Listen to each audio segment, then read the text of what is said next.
Thank you for watching RooTV.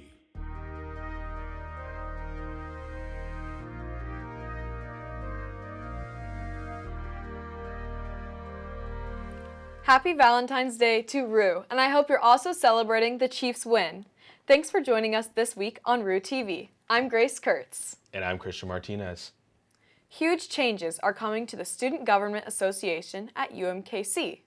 Stick around until the end to hear about the changes and why SGA made them. It's a big day for Kansas Cityans as the Kansas City Chiefs won Super Bowl 57, 38-35. While I'll let Jackson talk about the overall game, the expected championship parade will take place on Wednesday, February 15th. Kansas City's Transportation and Infrastructure Committee agreed on a $750,000 budget plan in the beginning of February to ensure that a parade could happen. The parade's route is similar to that of 2020's, where it started in Grand Boulevard in downtown KC. The bus full of Chiefs players will stop at Union Station, where the Chiefs rally will take place. The parade will start at 12 p.m., while the rally will continue at 1:45 p.m. With upper temperatures looking to be in the upper 40s, better than the freezing cold weather of 2020, the city expects over 1 million fans will be in attendance. Will you be going to the parade? I will. Actually, I got invited as a media member, so I'm excited to be up close and personal with those players and just excited to see what it's like being there closer than I was in 2020. How about you? I'm not sure I'll be able to, but the NFL Draft is coming later this semester. In 2019, Kansas City won the bid to get the NFL Draft back. The draft is being held this April between the 27th and 29th. Downtown around Union Station in the National World War I Museum and Memorial. According to the Kansas City Sports Commission, admission is free by simply downloading the NFL One Pass app. So far, Kansas City has apportioned $3 million toward the draft. Interactive games will also be part of the experience, which may include those done in the past, such as the vertical jump, field goal kick, and Hail Mary challenges. Some complaints include unpredictable weather patterns and that Union Station will appear largely covered up and unrecognizable by the NFL tent. Others marvel at the area and the opportunity to showcase Kansas City. The Kansas City Roos women's basketball team lost 3 players last week. Guards Rayvon Nero, Grace Graham, and Honesty Smith made the personal decision to step down from the organization. This comes weeks after forward Danny Winslow made a decision to take a step back from Kansas City due to physical and mental health reasons. In a statement made to Roo News, Vice Chancellor and Director of Athletics Dr. Brandon Martin said, "In the current landscape of college athletics, student athletes have more autonomy than ever to make their optimal collegiate career a reality. Throughout her career, Coach Jackson Ogden has displayed an ability to overcome obstacles and elevate those around her, and we support the strategic direction that she has taken our program." With only 8 active players on the roster, Coach Jackson Ogden expects that star guards Elise Stafford and Sinai St. Andre will return before the end of the season. The UMKC Student Film League is reestablishing after disbanding in 2021 to stimulate an environment for student filmmakers, film enthusiasts, and anyone that likes movies. Ray Dean, the outreach officer, shared that you can just join because it's something you're curious about. He also stated that film is not a one-man job. Students want this to be a place to enjoy movies, have discussions about films, and connect with others. Members of the Film League are excited to live in Kansas City, which is home to Walt Disney, historic Film Row, and many supportive connections. The Film League, which meets every 2 weeks at 5:30 p.m. in room 305 in the Fine Arts Building, strives to create an open and inclusive environment. Check Roo Groups for events and attend the next meeting on February 22nd. Now, it's time for sports and lifestyle and culture. Life sure is nice like this. Woo-wee. Oh man, let's get into it. The Chiefs are Super Bowl champions. Once again, my voice is gone. I'm not even writing a script today for you guys. I'm just going to be my authentic self. I'm just going to say exactly what I think, and let's start it off with a big round of applause for the Chiefs' offensive line. They did a heck of a job. The Eagles led the league in sacks throughout the season, and last night in the biggest moments of the game, they kept Patrick Mahomes on his feet with that hurt ankle. We go early into the game. The Eagles marched down the field. They made it look easy. But Patrick Mahomes and Travis Kelce said, no, we're coming back. Threw a dart right over a back shoulder fade. Touchdown to Travis Kelce. All of a sudden, we're knotted up.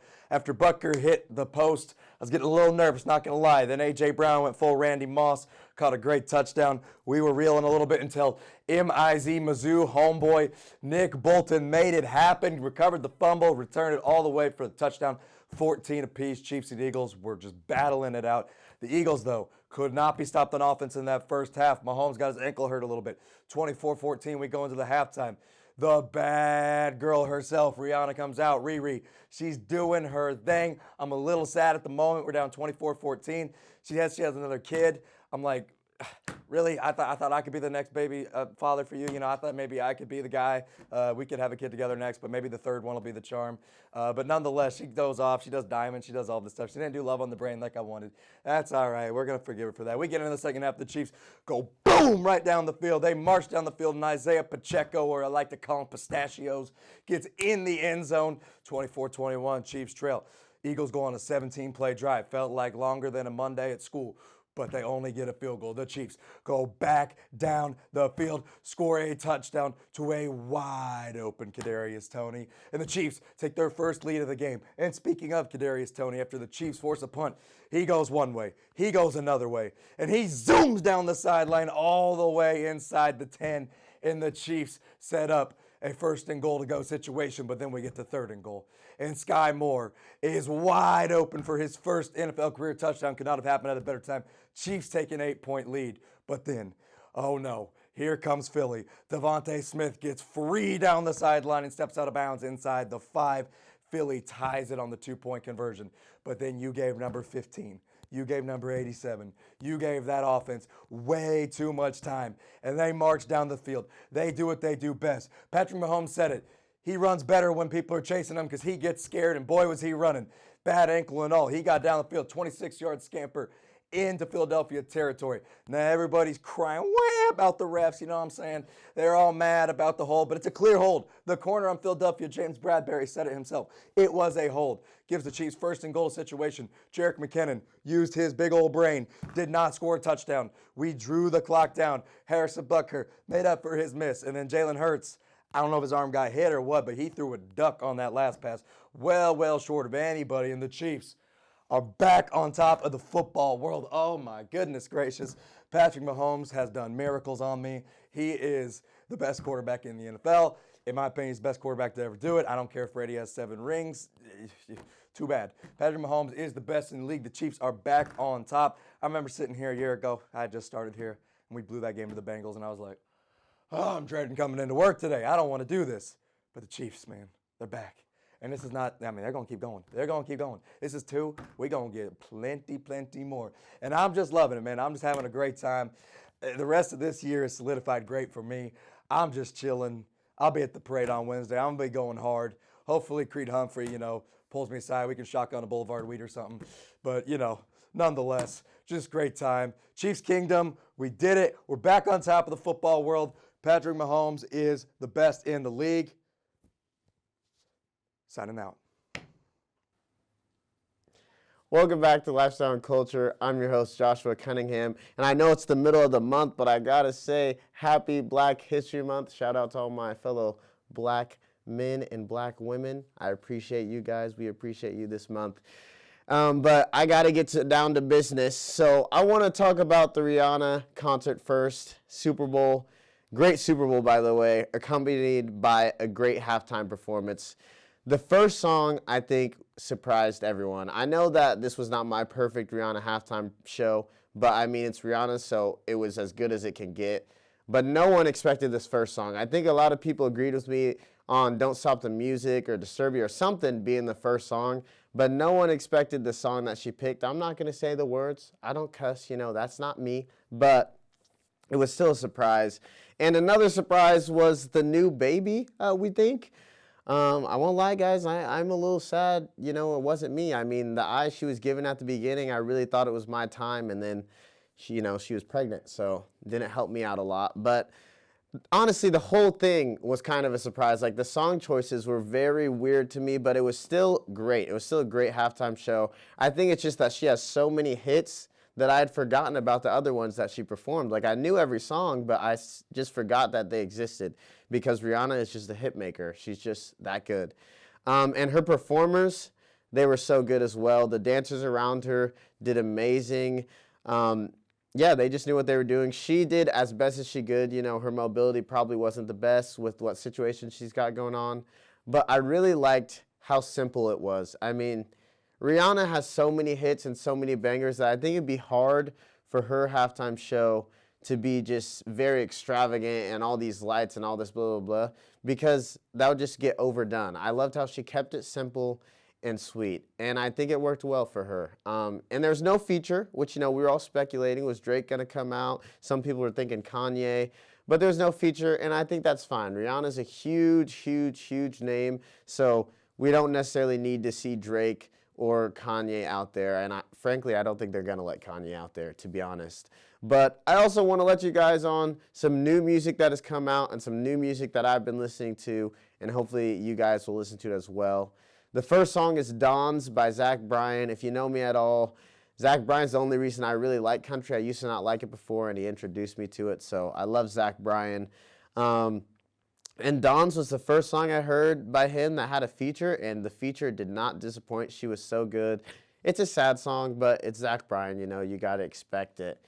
And then the next one is Kids Are Growing Up by the Kid Laroi, the Kid Larray, whatever you want to call him. I really like this song. I think it was very, like, I loved how he was reflecting on his life, you know, now that he's bigger, now that he's older, now that he has a lot of money, how when he was younger he wanted all these things, and now he sees that the flaw in some of those, you know. The next song is Losses by Kyle. I know a lot of you guys probably forgot about Kyle after I Spy, you know, but he still makes some hits. There's still some good songs, and this is one of them for sure. Now, the two last songs are really what got me hyped, and mainly because the artist that is making them. So it's Do You Like Me and Let Me Go by Daniel Caesar.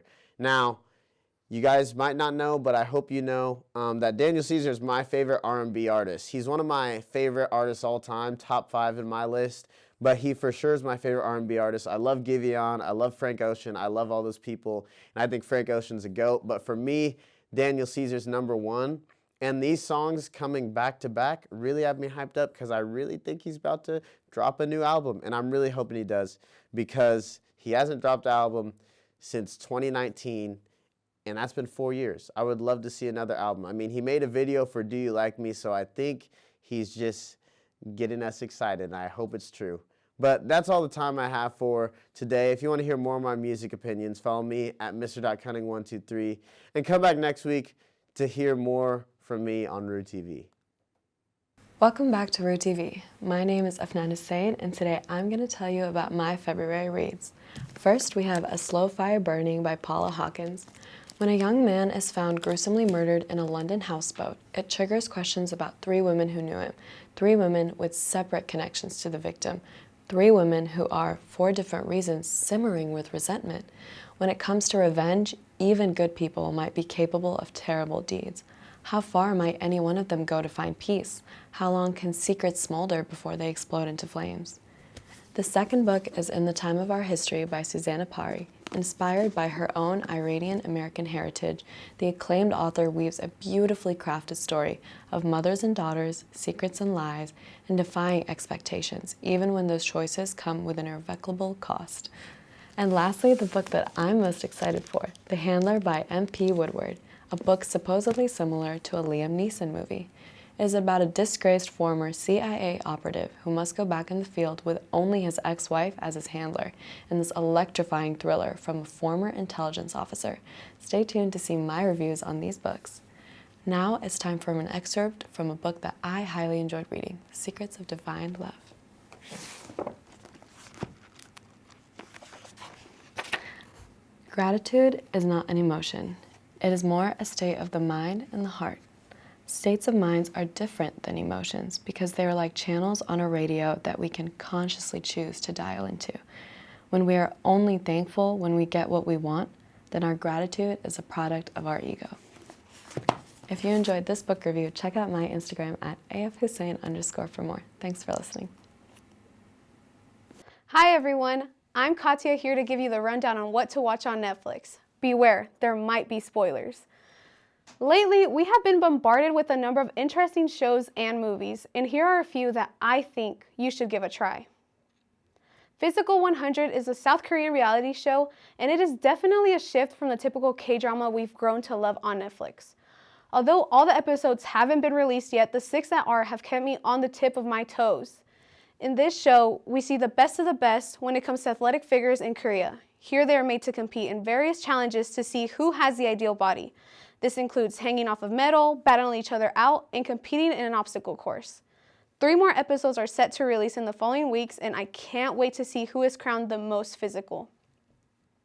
On My Block Free Ridge is a spin-off of On My Block. The show no longer follows the original cast, but rather 2 sisters and their 2 friends as they try to navigate what they believe is a curse from Abuelita. Yes, that Abuelita. And for those that don't remember, she passed away in the finale of On My Block. I'll stop here before I spoil the entire show. This is a very easy watch and all 8 episodes have been released. So if you're looking for a show to binge, this is the right one for you. Finally, one of my current releases is the sitcom That 90s Show. I love That 70s Show, and seeing a revamp was a little nerve-wracking because I didn't know what to expect. But wow, was I not disappointed. Both Kurtwood Smith and Deborah Jo Rupp did an excellent job of bringing Kitty and Red back to life after a 17-year gap between both shows. It now focuses on a new group of teens, which includes children of Eric and Donna and Jackie and Kelso. We also see many of the original cast members, which brings a warm feeling to the show. Well, that's all for me. I hope you enjoyed listening to some of my current favorites. Until next time. The Student Government Association will be creating new student councils after the creation of new colleges in 2022. After the introduction of new schools including science and engineering, education, social work, and psychological sciences, and humanities and social sciences, SGA created new councils that will represent each of the respective schools. The councils will go into effect as soon as this week.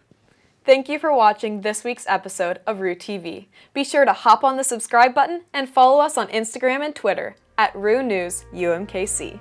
Tune in next week.